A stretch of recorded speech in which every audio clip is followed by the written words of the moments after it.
I think every generation has to struggle with this mentality that comes from mentally deficient individuals, people who refuse to grow up, who still live in a childhood fantasy thinking that reality and fiction are one and the same.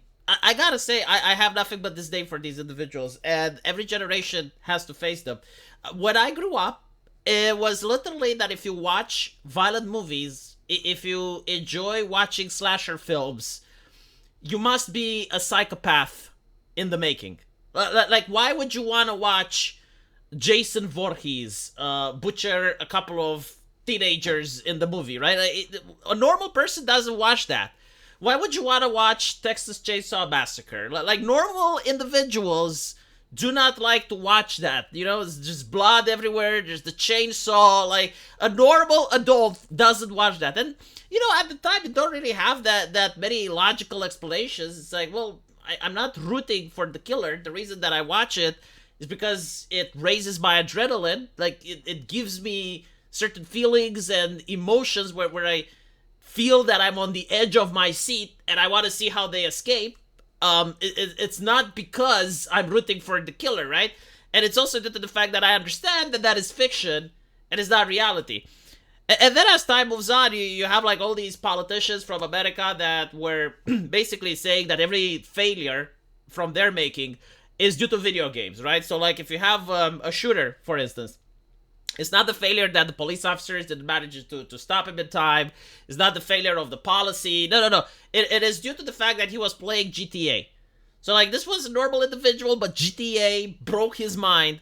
And obviously, a lot of defense attorneys were trying to say that in order to get that person more sympathetic with the jury. So there was, like, a huge amount of time when every single time a criminal did something wrong, it was, well, I was playing Doom, I was playing GTA. This was like a moral panic that targeted video games.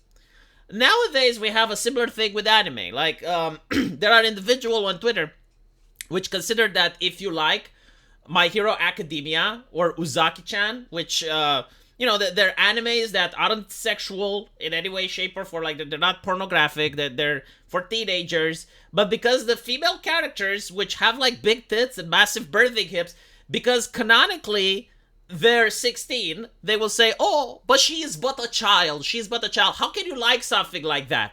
You must be a pedophile. Like you must actually like going to real high schools and you lust over teenage girls. You're a danger to society, right? Like it's the same argument. It's the same thing. Like you can't possibly like My Hero Academia because of the story and the effects and the fact that you understand that it's fiction and those characters, even if they were over the age of 18, they can't consent because they're drawings. No. It's like these people, they will say you're a bad person because of the hobbies you like, right? And this is where the problem is. It's like throughout all these generations, there are individuals that say, well, you're a bad person because of your hobbies. And now you get to see this actually being made into law in South Korea, where a man is jailed for refusing military service because he likes playing PUBG, right? So again, like they think that because he enjoys these video games, that they think that because he enjoys fiction, he must actually love violence, right? It's this mental retardation that because you like World War II movies, you would actually enjoy partaking into World War II. Or if you like Warhammer 40k, you would actually enjoy partaking into the Warhammer 40k universe. Like this is a madness that I have absolutely no words on how to describe it.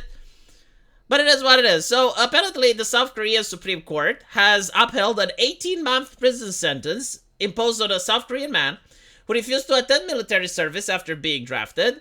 And the length of the sentence is deliberate. 18 months of military service is mandatory for all able South Korean men. So he is going to actually spend 18 months in prison. And the argument is that he is not against all-out war and violence because he enjoys PUBG. Like this, again, you know, I like Street Fighter, but that doesn't actually mean that I like going out on the streets and fighting people. I don't know what to say. This is like the leftist ideology that if you have like racist jokes, it normalizes racismus, right? So like South Park normalizes racismus. The reason you have racismus in the United States is because of Dungeons and Dragons and South Park. And they say it that ironically, right? And for some reason, like, most people think, yeah, no, that sounds legit. But reality is far from it. I don't believe that is the case. So anyway, the man was first indicted in November 2018, which is when he claimed to be a conscientious objector who would not enlist due to his personal stance against violence and war. In South Korea, there are very occasional exemptions for cultural icons and elite athletes, but otherwise little tolerance towards those who wish to avoid the draft. To the extent that even global megastars like BTS are currently doing the service.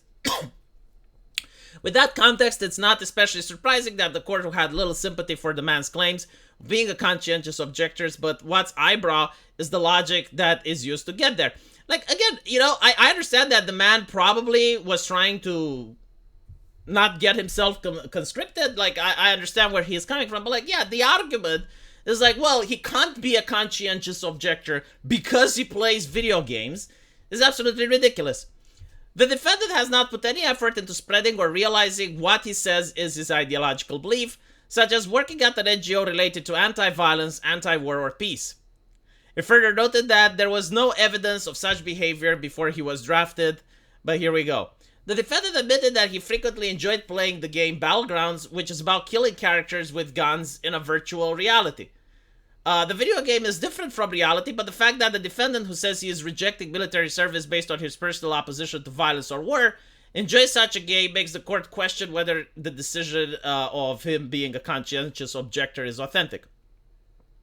This is like so fucking bizarre. It's like, oh, I want to be a doctor in order to heal the sick. Oh, yeah, but that's not true because you're playing this video game called Pandemic where the purpose is to mutate a virus that will kill the world. So therefore, you can't possibly want to be a doctor if you're going to play those types of video games. It's fucking madness. There were other factors cited by the court, including that the man claimed the military disregard human rights and issues, rampant and unfair orders to its troops. It said neither of these issues were intrinsic to military training and circumstances vary depending on which service or which era an individual served it. I suppose the court at least admits games are different from reality, but this nevertheless feels far too straight a line between enjoyment of violence and entertainment and willingness to commit actual violence. Yeah, no, like seriously, all the men in the world, if you genuinely believe that the type of entertainment you consume is the type of person you are, every single person in the world that's a man needs to be some sort of an unhinged psycho. Because, like, everyone watches some action movies or some thrillers or some horror movies or plays some video games that have, like, some level of violence in it. So, literally, every single person on Earth, by this logic, would be extremely problematic.